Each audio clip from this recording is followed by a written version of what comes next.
সংসার করাটা হচ্ছে কি এটা একটা স্যাক্রিফাইসের কাজ। মানে আমি যতটা ছাড় দিতে পারবো ততটাই সংসার সুখের হবে। তেমনি ভাবে অপর পক্ষে যে আছে স্বামী অথবা স্ত্রী, সে যতটা ছাড় দিবে ততটাই সংসার সুখের হবে। ম্যাক্সিমাম সংসারে অশান্তি, সংসারে সুখ নাই, দাম্পত্য জীবনে যেটা কলহ বলে, বা তালাক তো হচ্ছে অহরহ। অর্থাৎ ভালোবাসার সংসারে কিভাবে সুখ আনা যায়, ভালোবাসার সংসারে ভালোবাসাই রেখে দিতে হবে। তো এটা একটা মানে ভালো মানে একটা সংসার হচ্ছে যে একটা মানুষের জীবনের একটা অংশ। একটা দেহে যেরকম আল্লাহ তাআলা একটা সুস্থ দেহ দিছে, এই দেহটা আমরাই পরবর্তীতে আমাদের বিভিন্ন অনিয়ম এবং উদাসীনতার কারণে আমরা বিভিন্ন রোগবালাই তৈরি করি। তা এই তেমনি একটা সুন্দর একটা ভালোবাসার যে একটা বিবাহ বন্ধন, এই সংসারটাও কিন্তু একটা সুখের সংসার ছিল মূলত। কিন্তু আমাদের কিছু এই অদূরদর্শিতা, আমাদের কিছু ভুল সিদ্ধান্ত, এই ধরনের কারণে আমাদের এই সুখের সংসারটা যে রোগ তৈরি হয় সেটা হচ্ছে যে দাম্পত্য কলহ। হ্যাঁ, যে দাম্পত্য কলহ এটা এই পরিবারের মধ্যে যে অশান্তি, মনোমালিন্য, এই জিনিসগুলা হচ্ছে কি একটা রোগের মতো। তো এই রোগগুলা মূলত আসলে এই রোগগুলা দূর করার, যদি আমরা যদি দূর করতে চাই, কেউ তো আর রোগ পুষতে চায় না। সবাই রোগকে দূর করে একটা সুস্থ দেহ যেমন চায় তেমনি একটা সুস্থ সংসারও চায়, সবাই চায়।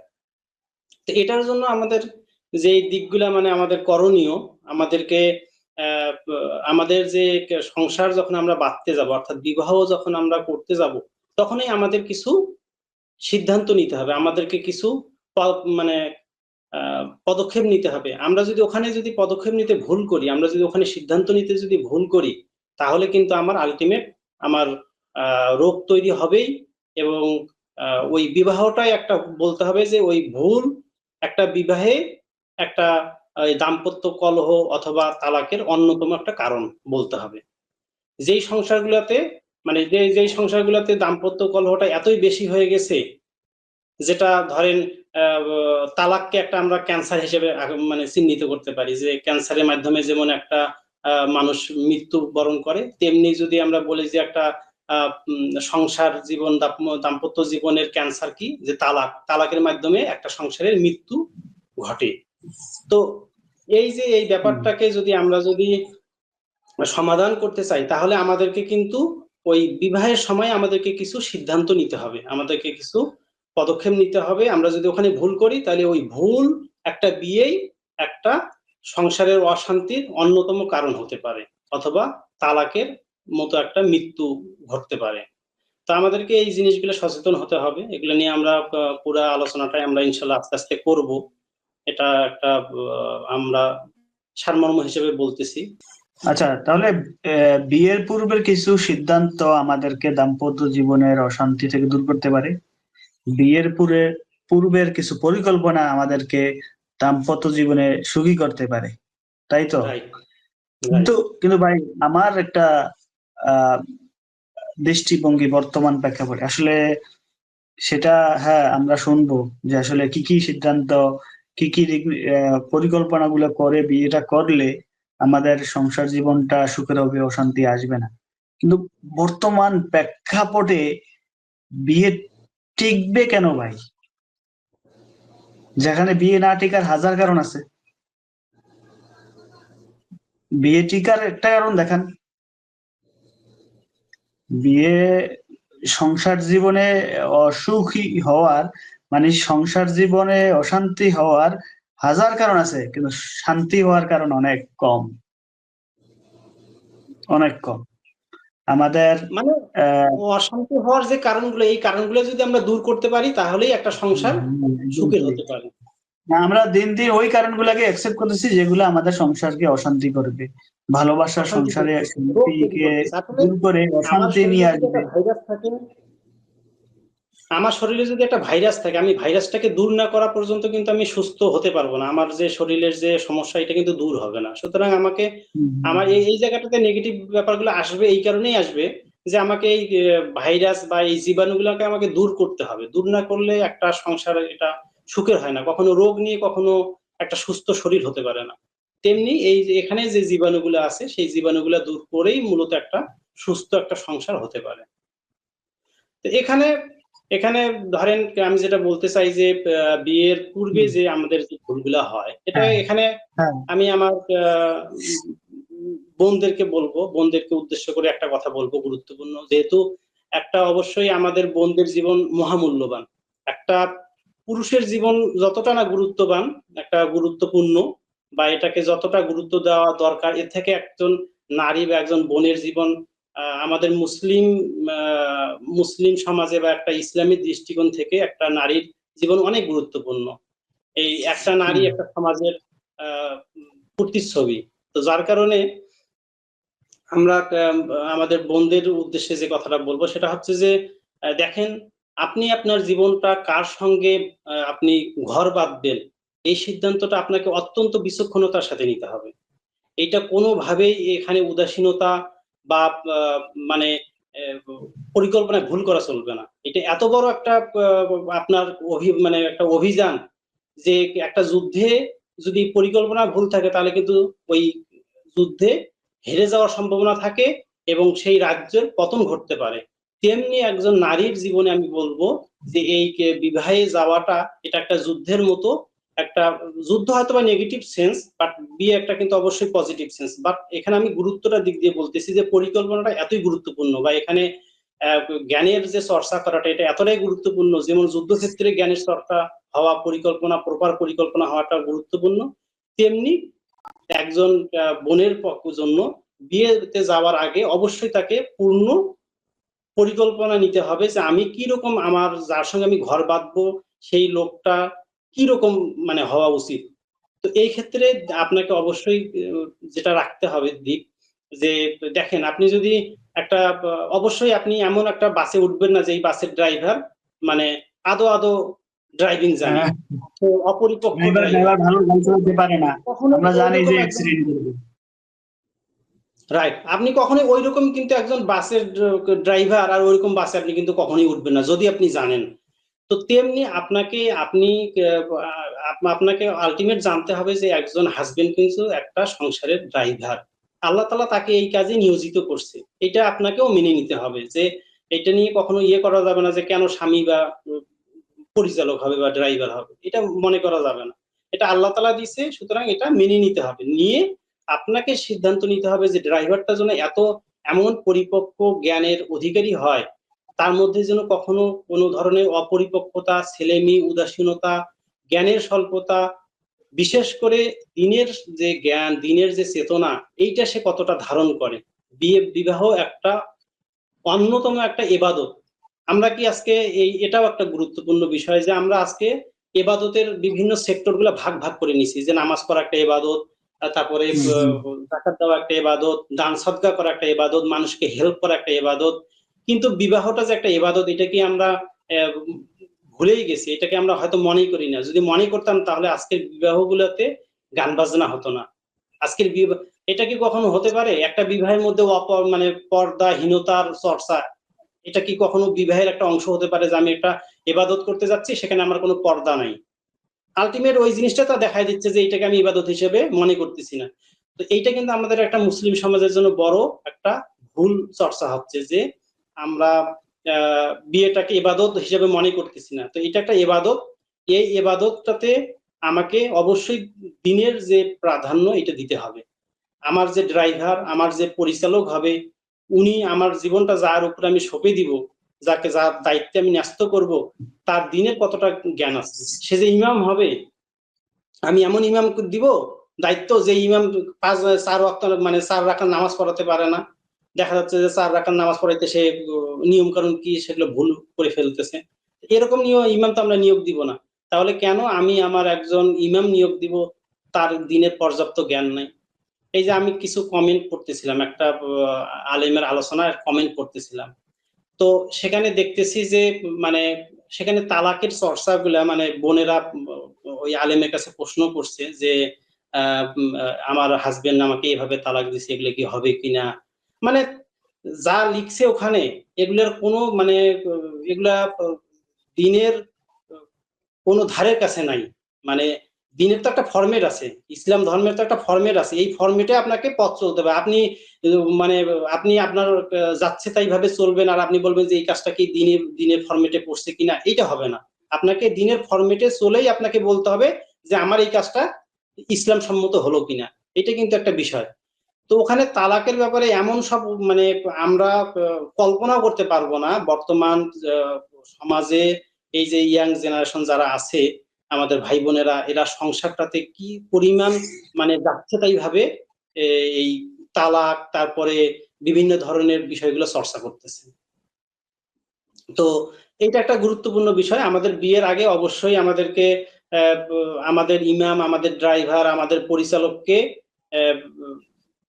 ইয়ে করতে হবে, নির্বাচন করতে হবে, তাকে পরীক্ষা করতে হবে, তাকে তার ইন্টারভিউ নিতে হবে যে তার দিনের জ্ঞান এবং দিনের চেতনা কতটা সে ধারণ করে, দিনের বুঝ কতটা সে ধারণ করে, তার মধ্যে কি একজন মানুষের, একজন নারীর দায়িত্ব নেওয়ার মতো সক্ষমতা আছে কিনা দিনই সম্মত ভাবে। যেহেতু সে বিবাহ একটা ইবাদত, সুতরাং এই ইবাদতের সক্ষম মানে ইমামতি করার তার সক্ষমতা আছে কিনা, এইটা একজন আমাদের দিনী বোনকে অবশ্যই এটা পালন মানে করতে হবে। 100% কনফার্ম করে তাকে। এটা কিন্তু এমন না যে আবু সালাম ভাই, যেটা শুধু ছেলে না, মেয়ের ক্ষেত্রেও না, শুধু ছেলের ক্ষেত্রেও। এটা হলো যারা বিয়ে করেন নাই তাদের জন্য আমাদের পক্ষ থেকে এই মেসেজ, এটা মেসেজ যে মেয়ে আপনি বিয়ে করবেন, আপনি যে চালক নিচ্ছেন, একজন বর যাচাই করতেছেন, এটা গাড়ির ড্রাইভার, খুব সুন্দর একটা উদাহরণ যেটা থেকে আমার, যদি আমার ইসলামিক ভাই বলি, not only Islamic, any religions এর, তারা বিয়ে করার ক্ষেত্রে ভাবতে পারে তারা কাকে বিয়ে করতেছে।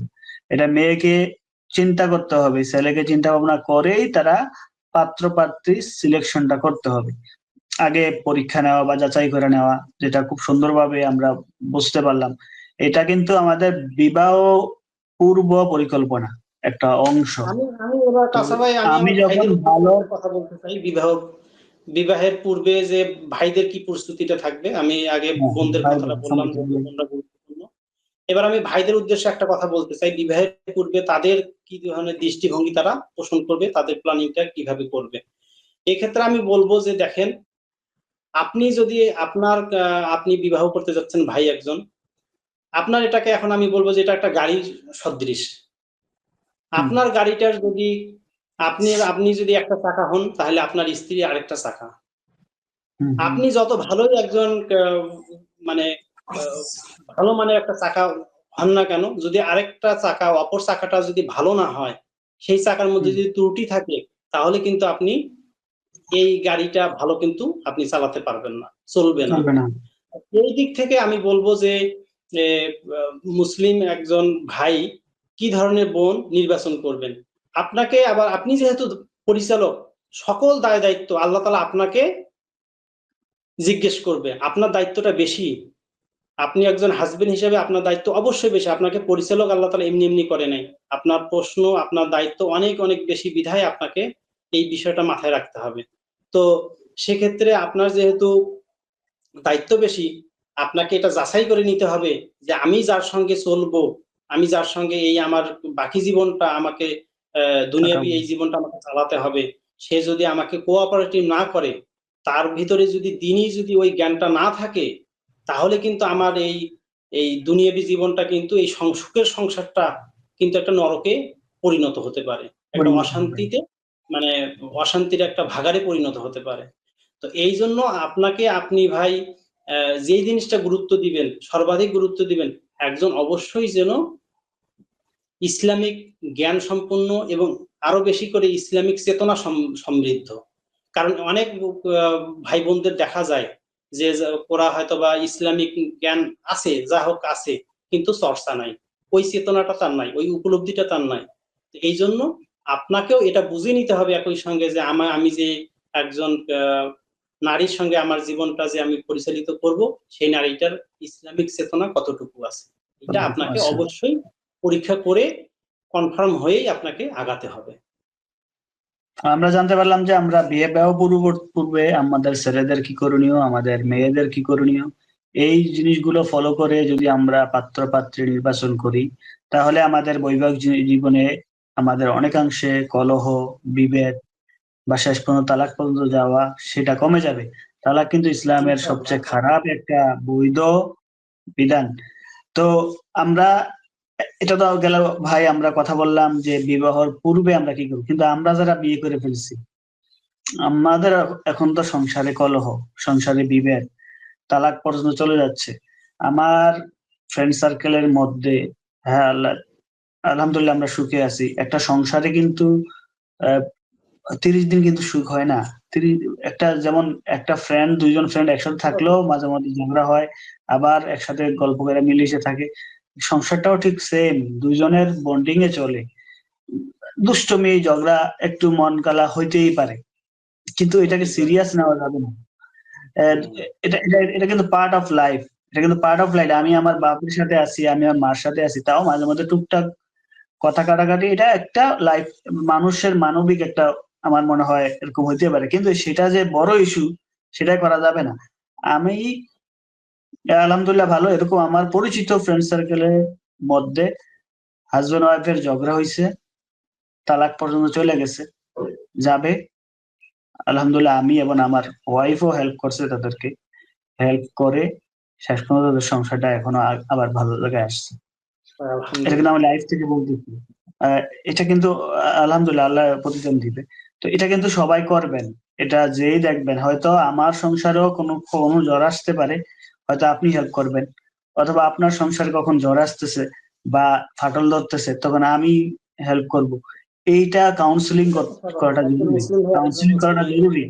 আমার লাইফে এরকম হয়েছে, এরকম পর্যায়ে কিন্তু চলে গেছে, কিন্তু আল্লাহ হয়তো আমাদের উসিলা করে তাদেরকে রক্ষা করছে বা মোটিভেশন করছি, আমরা বুঝাইছি। কিন্তু এরকম হয়েছে যে ঠিক নাই, আরো ফ্রেন্ডের এরকম ঘটনা আছে, ঠিক নাই তালাক হয়ে গেছে। ভাই সিঙ্গেল না, একটা বাচ্চা আছে, আপনার বা আমার দুইটা ফ্রেন্ড বাচ্চা মানে আছে। তার মানে তাদের লাইফ মাত্র শুরু, কিন্তু এতেই শুরু তারা বাচ্চা, একটা একটা এটা তো বাচ্চা হয়তো বিয়ে করছে প্রেম করে, এমন হইতে পারে বিয়ে করছে প্রেম করে। ভাই প্রেম বলতেছি এটা অন্য বিষয়, কিন্তু মানে পছন্দ করে বিয়ে করছে বা ফ্যামিলি করে বিয়ে করছে, একটা বাচ্চা হয়েছে, হয়তো বাচ্চার বয়স 2-3 বছর।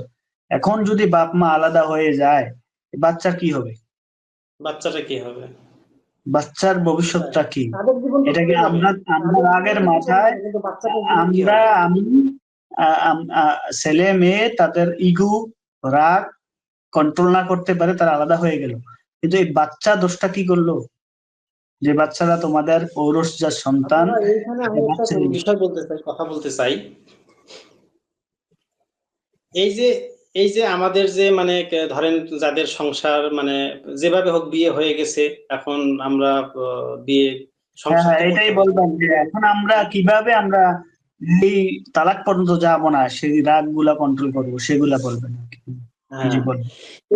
এইখানে আসলে এই যে ধরেন আপনি দিনের দিনের যে দিক নির্দেশনা এগুলো মেনে আপনি বিয়ে করছেন, মানে যেভাবে একজন পাত্রপাত্রী চুজ করা দরকার, এই জায়গায় আপনি ওইটা করে বিয়ে করছেন অথবা না করেই বিয়ে করছেন, যেভাবেই বিয়েটা হোক না কেন, এখন আপনি যেহেতু একটা মানে জার্নির মধ্যে চলে আসছেন, আপনি তো আর ফিরে যেতে পারবেন না, জার্নিটা আপনাকে কমপ্লিট করতে হবে আমৃত্যু পর্যন্ত। তো এই জায়গাটাতে এসে আমাদের একটা বিচক্ষণতার পরিচয় দিতে হবে নারী পুরুষ স্বামী স্ত্রী দুইজনকেই। সেটা হচ্ছে হুম আমাদের সংসার যখন আমরা পরিচালনা করতেছি, এই জায়গাটাতে আমরা পূর্বে যা ভুল করছি করছি, কিন্তু এখন এসে আমাদেরকে একটা সিদ্ধান্ত নিতে হবে, যেহেতু আমাদের সংসারে আমরা একে অপরকে টলারেট করতে পারতেছি না, মেনে নিতে পারতেছি হুম না, আমাদের ভিতরে সম্পর্কটা হুম ভালো নাই, অশান্তি হয়ে গেছে, যেহেতু আমাদের ভিতরে একটা রোগ তৈরি হয়ে গেছে, আমাদেরকে আসেন ভাই, আমাদেরকে এখন ইসলামে ফিরে আসতে হবে। আপনি ইসলামে না এসে কোনোভাবে এই রোগ আপনি সমাধান করতে পারবেন না, এটার কোনো ওষুধ নাই, ডাক্তার আপনাকে কোনো ওষুধ দিতে পারবে না যে আপনি এই ওষুধটা খান, খেলে আপনার মধ্যে যে ঝগড়াটা আছে এটা চলে যাবে। ওকে। আচ্ছা, যেটা বলতেছিলাম যে আমি যেটা হলো যে হ্যাঁ হাজারো কারণ আছে সংসার না টিকার, কিন্তু সংসারে সুখ ফিরিয়ে আসার একমাত্র ওষুধই হলো ইসলাম। হ্যাঁ জি বলেন, রাইট, আপনি কন্টিনিউ। একদম। তো এই জায়গাটাতে আসলে আমাকে আপনাকে আমি এই অনুরোধটাই করব ভাই এবং বোন, যে আপনি কোনো ডাক্তারের কোনো ওষুধে আপনি এই সমস্যার সমাধান করতে পারবেন না, কোনো ওঝা কোনো কবিরাজের ঝাড়ফুঁকে আপনার এই সমস্যার সমাধান হবে না। আপনার একমাত্র ওষুধ হচ্ছে আপনাকে ইসলামে ফিরে আসতে হবে, আপনি যেভাবেই বিয়ে করেন না কেন। এখন আসেন আপনি ইসলামে, যেহেতু আপনাদের মধ্যে সমস্যা হয়ে গেছে, যদি আপনি সংসার যদি আপনার সুখের হতো, আপনি সংসার ভালো চালাতে পারতেছেন, তাহলে কোনো কথা ছিল না। যেহেতু আপনি আটকে গেছেন, তো এই জন্য আপনাকে এখন ইসলামের কাছে আসতেই হবে। এসে যেটা করবেন এখন, যে আপনি যেহেতু একজন, যদি আপনি হাজবেন্ড হয়ে থাকেন, আপনাকে প্রথমত ইসলামের জ্ঞান চর্চা শুরু করতে হবে। একজন হাজবেন্ডের কি কি দায়িত্ব, এই দায়িত্ব সম্পর্কে আপনাকে জানতে হবে। তেমনি ভাবে একজন স্ত্রীর কি কি দায়িত্ব, এই দায়িত্ব সম্পর্কে তাকে জানতে হবে। দুইজনেই আপনারা একটা মিটিং করেন, আলোচনায় বসেন, বসে আপনারা সিদ্ধান্ত নেন যে দেখো, তোমার যা যা দায়িত্ব তুমি এগুলা ইসলাম সম্মত ভাবে জানো, শেখো। আমার যা যা দায়িত্ব আছে এগুলো আমি ইসলাম সম্মত ভাবে জানি, শিখি। বিভিন্ন আলেম আছে, ভালো ভালো আলেম ইউটিউবে আছে, তাদের বক্তব্য আমরা শুনি। এই লেকচার গুলো শোনার মধ্য দিয়ে এবং বিভিন্ন বই, হাদিস, কোরআন হাদিস পড়ার মধ্য দিয়ে একটা জ্ঞান আমরা চর্চা করি। জ্ঞান চর্চা করার পরে দেন আমরা আমাদের ভিতরে যে সমস্যাগুলো আছে, এই সমস্যাগুলো তখন আমরা আশা করা যায় আমরা সমাধান করতে পারবো। এছাড়া আপনি যদি শত চেষ্টা করেন, আপনি অভিভাবক নিয়ে আপনি যত ধরনের ভাবে যেভাবে চেষ্টা করেন না কেন, এই সমস্যা আপনি সমাধান করতে পারবেন না। কারণ এই সংসার করাটা হচ্ছে কি, এটা একটা স্যাক্রিফাইসের কাজ। মানে আমি যতটা ছাড় দিতে পারবো ততটাই সংসার সুখের হবে। তেমনি ভাবে অপর পক্ষে যে আছে স্বামী অথবা স্ত্রী, সে যতটা ছাড় দিবে ততটাই সংসার সুখের হবে। এই সংসারটা বলতে গেলে এক ধরনের হচ্ছে যে, মানে মানে বলে না যে আমার অধিকার দাও, আমার অধিকার দাও, এখানে অধিকার দাও না, এখানে হচ্ছে যে আমার দায়িত্ব কি, আমার দায়িত্ব আমাকে পালন করতে হবে, তোমার দায়িত্ব তুমি পালন করবে। আমরা বেশি বেশি আমরা বলি যে অধিকার সম্পর্কে সচেতন হতে হবে। বর্তমান একটা আধুনিক সমাজের একটা স্লোগানও বটে যে অধিকার সম্পর্কে সচেতন হতে হবে। আরে ভাই, সবাই যদি অধিকার নিয়ে যদি সচেতন হয়, তাহলে দায়িত্বটা আমার অধিকারটা দিবে কে আমাকে? স্লোগানটা হওয়া উচিত ছিল যে সবাই নিজ নিজ দায়িত্ব সম্পর্কে সচেতন হই, তাহলেই আমার যে দায়িত্ব সেটার মধ্য দিয়ে অপর ভাইয়ের, অপর জনের যে অধিকার সেটা রক্ষিত হবে, সংরক্ষণ হবে, আদায় হবে। তাহলে আমাদের স্লোগানটাকে চেঞ্জ করে ফেলতে হবে, যে সব আমরা অধিকার সম্পর্কে সচেতন হই, এটা না, বরঞ্চ আমার দায়িত্ব সম্পর্কে আমি সচেতন হই। তো একটা সংসারে হচ্ছে, যদি আমরা অধিকার নিয়ে যদি বেশি আমরা যদি মানে করি, কথা বলি যে আমার অধিকার কোথায়, আমার অধিকার কোথায়, স্বামী বলতেছে আমার অধিকার দাও, স্ত্রী বলতেছে আমার অধিকার দাও, তাহলে কিন্তু সংসার কখনোই সুখের হবে না। এখানে স্যাক্রিফাইসের জায়গা। আমাকে চিন্তা করতে হবে যে আমার দায়িত্ব কি আছে, আমার দায়িত্ব আমি কতটুকু ত্রুটি করলাম, এইটা নিয়ে আমাকে সবসময় ভাবতে হবে, আমাকে আত্মসমালোচনা করতে হবে। তেমনি ভাবে একজন স্ত্রী সর্বদা যেন ভাববে যে আমার দায়িত্ব পালনে কোথায় আমি ত্রুটি একটু করলাম। এইভাবে যদি সবাই যদি আন্তরিকতার সাথে আমার দায়িত্ব আমি পালন করব, এইটাতে যদি আমি যদি মানে আমরা যদি একবারে আমার ফুল ফোকাস যদি আমি যদি এখানে যদি নিবন্ধ করতে পারি, তাহলে কিন্তু আমার সংসারটা আশা করা যায় ইনশাল্লাহ ভালোর দিকে যাবে। সংসারে স্বামী বলবে যে আমার অধিকার দাও, স্ত্রী বলবে আমার অধিকার দাও, এই চিল্লাচিল্লি করলে সংসারে সুখ আসবে না। ইসলামিক দৃষ্টিকোণ থেকে পার্টিকুলারলি দুইজনের দায়িত্ব আছে। হ্যাঁ, দুইজনের দায়িত্ব আছে। কিছুটা দায়িত্ব আছে যে ইন্ডিভিজুয়ালি ওয়াইফের দায়িত্ব এই, হাজবেন্ডের দায়িত্ব এই, দুইটা দায়িত্ব যখন মিলবে তখনই একটা সংসার সুখের লাইফ হবে। আমাদের বর্তমান লাইফে সংসারে কলহ, বিভেদ সৃষ্টি হয়, যেটা সবচেয়ে বড় সমস্যা সেটা হলো ভাই ইগো, রাগ। এই যে রাগ, ক্রোধ, এই যে স্বামীর কাছে হেরে গেলাম মানে কি আমি লাইফে হেরে গেছি? স্বামীর কাছে আমি বা ওয়াইফের কাছে কি আমি হেরে গেলাম তার মানে কি আমি লাইফে হেরে গেছি? না, মোটেই না। একটা সংসার টিকে যাবে, উদারতা, এটাকে হেরে যাওয়া বলতে আইডেন্টিফাই করা যাবে না, এটাকে হেরে যাওয়া আমরা মনে করি, আমরা হেরে যাওয়া মনে করি। আমরা অধিকাংশ আমাদের ম্যাক্সিমামরা মনে করি যে স্বামীর কাছে আমি নত স্বীকার করলাম মানে আমি ছোট হয়ে গেলাম, আমি হেরে গেলাম। কিন্তু এটার দায়িত্ব তোমাকে হেরে যাওয়া, আবার হাজবেন্ডের দায়িত্ব বউয়ের কাছে হেরে যাওয়া, তাহলে সংসার সুখে যাবে। মানে রাগ কন্ট্রোল করা। ডাক্তার জাকির নায়েক বলে না যে টেবিলটাকে উল্টে দেওয়া, তো এটার দৃষ্টিভঙ্গিটা উল্টে দিতে হবে। মানে এখানে ভাবতে হবে যে আমি হেরে গেলাম না, বরং আমি এটা উদারতা প্রকাশ করলাম, আমি এটা ছেড়ে দিলাম যে ঠিক আছে তুমি বলতেছো এটা, আচ্ছা ঠিক আছে আমি উদারতা দেখাই এটা মেনে নিলাম। এরকম দৃষ্টিভঙ্গি পোষণ করতে হবে। ছাড় দেওয়ার মানসিকতা যা যে সংসারে বেশি সে সংসার তত সুখের। ছাড় দেওয়ার মানসিকতা যে সংসারে বেশি সেই সংসার তত বেশি সুখের। স্বামী এবং স্ত্রীদের মধ্যে যত যে যাকে যত বেশি ছাড় দিতে পারবে যে যত বেশি স্যাক্রিফাইস করতে পারবে সে তত বেশি সুখের। এটাই কিন্তু ইসলাম শিখায়, এটাই কিন্তু আপনাকে আর শিখাবে। আমাদের আমাদের আমাদের সংসারগুলোতে এই বর্তমান যুগে এসে, যেখানে ধরেন internet, social media available, social media এখন আমাদের জীবনের একটা মানে অন্যতম একটা অনুষঙ্গ হয়ে গেছে। এই জায়গাগুলোতে এসে আমাদের কিছু নতুন নতুন রোগ তৈরি হয়েছে আমাদের সংসারের মধ্যে। সেটা হচ্ছে যে ধরেন সোশ্যাল মিডিয়ার আসক্তি একটা হতে পারে। তারপরে আপনার এই যে এখন আমরা একজনের সঙ্গে আরেকজনের অতি সহজে আমরা কমিউনিকেট করতে পারি, সম্পর্ক কানেক্টেড হতে স্থাপন পারি। করতে পারি, সম্পর্ক তৈরি করতে পারি। এই যে সম্পর্ক তৈরি করতে গিয়ে দেখা যাচ্ছে যে কিছু আমাদের অনাকাঙ্ক্ষিত সম্পর্ক হয়ে যাচ্ছে, পরকীয়া হয়ে যাচ্ছে। হ্যাঁ, অথবা হয়ে পরকীয়া যাচ্ছে। যদি না হয়, কিন্তু এই যে একটা বন্ধু বলতেছি যে সে আমার বন্ধু, অ্যাজ এ একজন ফ্রেন্ড, এরকম আমরা বলতেছি। আসলে এটা তো একজন বিপরীত মানে অপোজিট জেন্ডারের সঙ্গে তার সংসার জীবনে বলা যাবে না যে এটা আমার বন্ধু।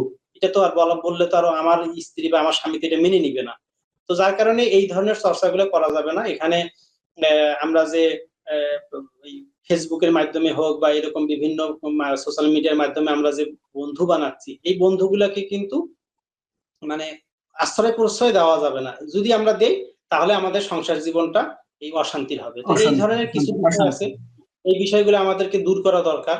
যে এবং অন্যতম এই একটা বিষয়গুলো বিষয় নিয়ে যে আমি বর্তমান আধুনিক সময়ে এসে আমাদের ভিতরে ধরেন কষ্ট করার যে একটা যে প্রবণতা, এটা আমাদের ভিতরে নাই। মানে একটু শারীরিক পরিশ্রম করলাম, একটু দৈহিক পরিশ্রম করলাম। সংসার করতে গেলে তো অবশ্যই একটা দায়িত্ব আছে, পরিশ্রম করতে হবে, কাজ করতে হবে, স্বামীকেও করতে হবে, স্ত্রীকেও করতে হবে। দুইজনকে তার নিজ নিজ জায়গায় অবশ্যই পরিশ্রম আছে এখানে। এই যে আমাদের ধরেন এখন যে একটা পরিশ্রম করার যে প্রতি অনীহা, এটাও কিন্তু একটা আমাদের বর্তমান যুব সমাজের মধ্যে এটা আছে।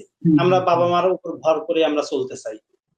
বিয়ের পরও আমি মনে করি যে একজন স্বামী মনে করতেছে যে বাবা তো উপার্জন করে, এটা দিয়ে আমি চলি। আবার তেমনি ভাবে একজন বাড়িতে যে নতুন একজন স্ত্রী, একজন নতুন বউ আসছে, সেও ভাবতেছে যে আগে যেভাবে হয়তো আমার শাশুড়ি বা বড়রা যেভাবে সংসার পরিচালনা করছে তারা ওভাবেই সংসার টেনে নিয়ে যাক, আমি শুধু খাবো বা আমি আমার মতো চলবো। তো আসলে এইরকম করে হয় না। সংসারের মধ্যে অবশ্যই একটা দায়িত্ব পালন করতে হবে। তারা নতুন একটা সংসারে আসছে, স্বামী স্ত্রী, ছেলে মেয়ে দুইজনেই। তো তাদের যে দায়িত্ব এটা তাদেরকে বুঝে নিতে হবে, নিয়ে তাদেরকে দায়িত্ব পালন করতে হবে। বাবার সঙ্গে ছেলেকে হাত লাগাতে হবে, মায়ের সঙ্গে সেই নতুন যে আহ, বউ আছে তাকে হাত লাগাতে হবে। কোঅপারেটিভ ভাবে আহ, সংসারটাকে আগায় নিতে হবে। এখানে যদি ওই কষ্ট করতে না চাই, আমার যদি কষ্ট করার প্রতি যদি আমি অনীহা পোষণ করি, আমি ওই ফেসবুক নিয়েই শুয়ে শুয়ে আমি ফেসবুক স্ক্রল করব, তাহলে কিন্তু হবে না। এই ধরনের যে মানে এগুলো মামুলি বিষয়। এই মামুলি বিষয়গুলো অবশ্যই আমাদেরকে একটু সরায় রাখতে হবে আমাদের জীবন থেকে, না হলে কিন্তু আমাদের এই যে একটা হ্যাঁ, দামি হ্যাঁ, এটা হ্যাঁ। এই যে বর্তমান যুগের এই যে ডিজিটাল মিডিয়া, বা এই যে বর্তমান যুগে একটা ছেলে 4-5টা মেয়ের সাথে রিলেশন করতে পারতেছে, সে চিন্তা করছে আমি একজন বউ। ওই যে বললাম না, যেটা অনেক অনেক সহজ, তার কাছে সহজ, আবার একটা মেয়ের কাছেও সহজ কমিউনিকেশন করা 4-5টা ছেলের সাথে। এটা সংসার আসবে না। আপনি যদি ইসলামে ফিরে আসেন, আপনাকে এটার একটা সহজ সমাধান আছে আমার কাছে মনে হয়।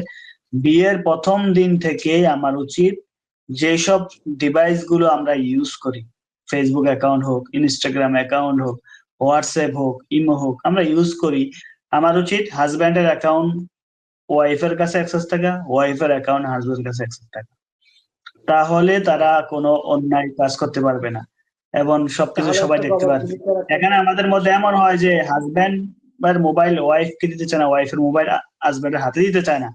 এই মানসিকতা দূর করতে হবে, এই মানসিকতা দূর করতে হবে এবং অ্যাক্সেসেবল রাখতে হবে। এবং দরকার হয় ফেসবুক অ্যাকাউন্টের আইডি পাসওয়ার্ড, যেহেতু আমরা অ্যাকাউন্টে আমরা এটা দেখি যে অনেক সময় ফেসবুক অ্যাকাউন্ট, স্ত্রীর ফেসবুক অ্যাকাউন্ট হাজব্যান্ডকে দিতে চায় না, হাজব্যান্ডের ফেসবুক অ্যাকাউন্ট স্ত্রীকে দিতে চায় না। কি করে? ওই হাজব্যান্ড হয়তো আরো কয়েকজনের সাথে কথা বলতেছে, স্ত্রী কি বসে থাকবে? স্ত্রী হয়তো তার ফেসবুকে আরো কয়েকজন ছেলের সাথে কথা বলতেছে, হয়তো বন্ধু হিসাবে কথা বলতেছে। একটা সময় এর একটা রিলেশনে তৈরি হবে, সংসারে অশান্তি তৈরি হবে, পরকীয়াতে জড়াবে। পরকে কিন্তু সংসারের তালাকে নিয়ে যাওয়ার অন্যতম একটা বড় কারণ। তো হ্যাঁ, আমার উচিত 2023 সালে বিয়ের প্রথম 2023 দিন সালে থেকে বলতেছে অ্যাক্সেসেবল গুলা চেঞ্জ করে নেওয়া, একজনের অ্যাক্সেস আরেকজনের কাছে নিয়ে নেওয়া, একদম এ টু জেড। বলি না আমরা হাজবেন্ড ওয়াইফ হলো অর্ধাঙ্গী, তাহলে যদি একে ওর পরিপূরক হয় তাহলে কেন থাকবে না? আপনার মোবাইল স্ত্রী মোবাইল, আপনার স্ত্রীর মোবাইল হাজবেন্ডের মোবাইল, অ্যাকাউন্টও সেভাবে থাকবে। এটা যদি আপনার করতে পারেন তাহলে আপনার সংসার জীবনে ওই কলহটা আসবে না, পরকীয়ার দিকে ধাপিত হবেন না, কারণ আপনার পরকীয়ার সবাই সব পরকীয়ার এক্সপিরিয়েন্স। রোগটা থেকে মুক্ত আমার থাকবে। আমার আমার আমার ফেসবুকে আমার ফেসবুকে দুইটা ফেসবুক ইউজ করা যায়, তিনটা ফেসবুক ইউজ করা যায়। এক্সাম্পল, আমার একটা ফেসবুকে, মেইন ফেসবুকে আমার অ্যাকাউন্ট, লাইটে আমি আমার স্ত্রীর ফেসবুক অ্যাকাউন্ট নিয়ে রাখলাম। এবার ঠিক সেম ভাবে আমার স্ত্রীর মোবাইলে আমি মেইন ফেসবুকে আমি আমার ফেসবুক স্ত্রীর ফেসবুক আইডি, এবং আমার লাইট ফেসবুকে আমি আমি একদম ডিটেলস বলে দিচ্ছি, স্ত্রীর স্বামীর ফেসবুক অ্যাকাউন্ট লগ ইন করে রাখলাম। তাহলে আমরা দেখতে পাচ্ছি একজন একজন কে কার সাথে কি করতেছে। যদিও এগুলো এড়াই চলা ভালো, সংসার জীবনে আর সুখে আসে। সবচেয়ে নারীকে বড় এতে কথা হলো জবাবদিহিতা আমাদের এবং কিন্তু স্বচ্ছতা নিশ্চিত মানব করে। জীবনের একে সবচেয়ে বড় অপরের শত্রু কিন্তু শয়তান। ইসলামিক এই পারিবারিক শান্তি কলহ এগুলা দূর করার জন্য, এগুলাতে অশান্তি তৈরি করার জন্য কিন্তু শয়তান সবসময় কাজ করে। তো শয়তানই কিন্তু আপনাকে এবং বড় পরকীয়াতে কথা ফেলাবে, হাদিসে শয়তানই আছে, কিন্তু আপনাকে ফেসবুকের মাধ্যমে আরেকজনে কমেন্ট করে অন্য মেয়ের সাথে জড়াইতে হেল্প করবে। শয়তান থেকে বাঁচার জন্য কিন্তু আমার ইসলামিক দৃষ্টিতে কিছু কাজ আছে। যেমন পরিবারের মধ্যে ঘরে প্রবেশ করলে দোয়া পরিবার পরে প্রবেশ করা, ঘর থেকে বের হইলে দোয়া পরে প্রবেশ করা, পরিবারের মধ্যে সালামের আদান প্রদান করা, অশ্লীল বিনোদন যত কিছু এড়িয়ে চলা, পরিবারের ভিতরে ছবি মূর্তি থেকে এড়িয়ে চলা। যখন আমার পরিবারটা ইসলামিক ভাবে মেনটেন করব, দোয়া দুরুদ, দোয়া পরে বের হবে, আসবে, সালাম প্রচলন হবে, এই যে কৃষ্টি গুলো চালু হবে, তখন শয়তান ঘরে আসতে পারবে না। শয়তান আসতে পারবে না এবং ফেরেশতাদের মাধ্যমে রহমত বর্ষিত হবে, আল্লাহ রহমত রহমত বর্ষিত হবে হবে। এবং আপনার এই পরকীয়া এবং অশান্তি দূর হবে। জি, আব্দুল সালাম ভাই বলেন। একটা একটা জরিপ বলতেছে, 2023 সালের একটা জরিপ বলতেছে যে বিবাহ, মানে বিবাহের যে ক্যান্সার, তালাক, এই তালাকের অন্যতম কারণ, প্রধান কারণই হচ্ছে পরকীয়া। যে অবশ্যই পরকীয়ার অবশ্যই। কারণে, তাহলে দেখুন বর্তমান সমাজে পরকীয়াটা কত বড় একটা রোগে পরিণত হয়ে গেছে। যে পরকীয়া হচ্ছে গিয়ে বর্তমান ক্যান্সার তালাকের অন্যতম প্রধান ১ নাম্বার কারণ। তাহলে আমাদের যে মধ্যে যে এই যে এ আপনি যে কথাগুলা বললেন যে সোশ্যাল মিডিয়া, ফেসবুক এইসবের অ্যাকাউন্ট গুলা একে অপরের যদি অ্যাক্সেস থাকে তাহলে কিন্তু স্বচ্ছতা এবং জবাবদিহিতাটা ইজি হয়। আমার একটা জবাবদিহিতা থাকবে যে আমার ওয়াইফ এটা দেখবে। সুতরাং আমাকে এমন কোনো কাজ করা যাবে না। তাহলে শয়তান এখানে আর আশ্রয়-প্রশ্রয় পাচ্ছে না। আসলে এবং হাদিসে কিন্তু আছে, মানে এই যে দুনিয়াতে যত ধরনের ধরেন মানে ইসলাম বিরোধী কাজগুলো হচ্ছে, যত ধরনের অন-ইসলামিক কাজগুলো হচ্ছে, এই কাজগুলো যে শয়তানগুলো করে এগুলো হচ্ছে ছোট শয়তান। যত শয়তান আছে তার ভিতরে ছোট শয়তানগুলোর কাজ হচ্ছে এই দুনিয়ার যত ধরনের মানে অ-ইসলামিক কাজগুলো করার, এগুলো দায়িত্ব এরা পালন করে। আর সবচেয়ে বড় যারা শয়তান, তাদের যে দায়িত্বগুলা তারা যেটা করে যে সংসারের মধ্যে অশান্তি তৈরি করা। সংসারের মধ্যে অশান্তি তৈরি করা। এটার অন্যতম একটা কারণ হচ্ছে ওই যে মানে সন্দেহ ঢুকায় দেওয়া। সন্দেহ, অবিশ্বাস ঢুকায় দেওয়া। এছাড়া আরো বিভিন্ন যত ধরনের দ্বন্দ্ব কলহের মাধ্যমে একটা সংসারকে নষ্ট করা যায়, তালাকে রূপান্তর করা যায়। এই দায়িত্বগুলো যে শয়তানরা পালন করে এরা হচ্ছে গিয়ে সবচেয়ে বড় শয়তান। ইবলিস এদেরকে বড় শয়তান হিসেবে স্বীকৃতি দেয়, উপাধি দেয় এবং পুরস্কৃত করে। তো এইজন্য তাইলে সংসার কত বড় একটা যুদ্ধক্ষেত্র শয়তানের জন্য। প্লাস আমরা শয়তানের সঙ্গে অনবরত আমরা যুদ্ধ করে চলেছি। এই বিষয়টা আমাদেরকে মাথায় রেখে সংসারটাকে আমাদেরকে মানে সুপরিকল্পিতভাবে আমাদের ২ জন আমরা যোদ্ধা একটা সংসারের মধ্যে, স্বামী-স্ত্রী। সুতরাং শয়তানের বিরুদ্ধে যুদ্ধ করতে হবে। যেন শয়তান কোনোভাবে বিজয়ী হতে না পারে। হ্যাঁ, আমরা চাচ্ছিলাম যে আসলে আমাদের এই পডকাস্ট গুলা 30 মিনিটে রাখার জন্য। আসলে এই বিষয়গুলা নিয়ে এত সহজে আচ্ছা কথা ভাই বলে এখানে স্বল্প সময়ে আচ্ছা পসিবল ভাই না। এখানে আরো কয়েকটা পয়েন্ট আছে, একটু বলে দেই। হ্যাঁ, আরো পয়েন্ট গুলো আছে, এই জন্য কয়েকটা আমি পয়েন্ট চাচ্ছি যে আপনারাও আমাদের সবগুলা দেখবেন, যারা আমাদের ভিউয়ার আছেন, দর্শক আছেন। আমরা চাই আপনাদের আমাদের এই পডকাস্ট গুলো শুনলে বিন্দু মাত্র যদি আপনার লাইফে হেল্প হয়, সেটাই আমাদের সার্থকতা। আমরা চাই মানব জীবন সুখের হোক, শান্তির হোক, শান্তিময় হোক, সবাই মিলেমিশে আমরা শান্তিতে থাকি। যার যার সুন্দর সংসার সুখের হোক, ভালোবাসার সংসার যেন অশান্তি না লাগুক। আমরা তো দোয়া করি আমরা আল্লাহর কাছে। চাচ্ছি ছোট করতে, কিন্তু আসলে এগুলো এত ব্যাপক আলোচনার বিষয়, ছোট করা পসিবল না। জি জি, যেহেতু আমরা একটা বিষয়ে কথা বলতেছি, আমরা এটা শেষ করব। জি আব্দুল সালাম ভাই বলেন।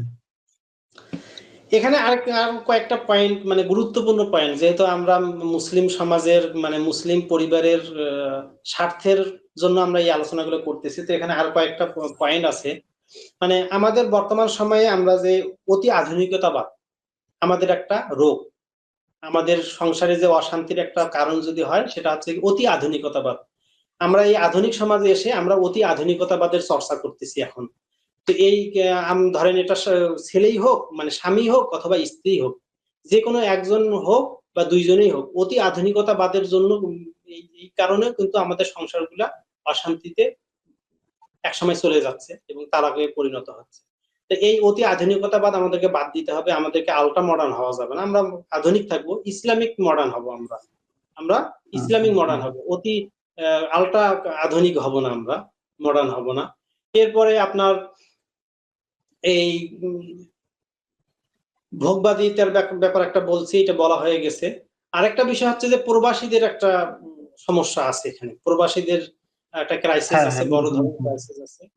তো এই জায়গাটাতেও আমি বলবো যে যে একজন মুসলিম ভাই হিসাবে যে উপদেশটা দিব সেটা হচ্ছে যে আমাদের যে ভাইরা প্রবাস জীবন যাপন করতেছে, এটা হয়তোবা তাদের দুনিয়াবি যে অভাব, যে প্রয়োজন চাহিদা, এটার জন্যই তারা এই ত্যাগটা করতে গেছে, প্রবাস জীবনে গেছে। তো এইটাতে ওই প্রবাসী ভাইটারও যেমন কষ্ট, আবার দেশে যে স্ত্রী আহ, আমাদের মুসলিম বোনটা আছে তারও কষ্ট। তো এইটা দুইজনকে এই কষ্টটা আলোচনা সাপেক্ষে ভাগাভাগি করে নিতে হবে। এবং যখন দুইজনেই সম্মত হবেন যে না, এখন আর আমাদের এই কষ্টটা আর লেন্দি করাটা সম্ভব হচ্ছে না, সুতরাং তুমি দেশে চলে আসো, তাহলে আবার দেশেও আসতে হবে। দেশে এসে এরকম আপনাদের একটা টাইম স্পেন্ড করে টোরে আবার হয়তো আবার গেলেন।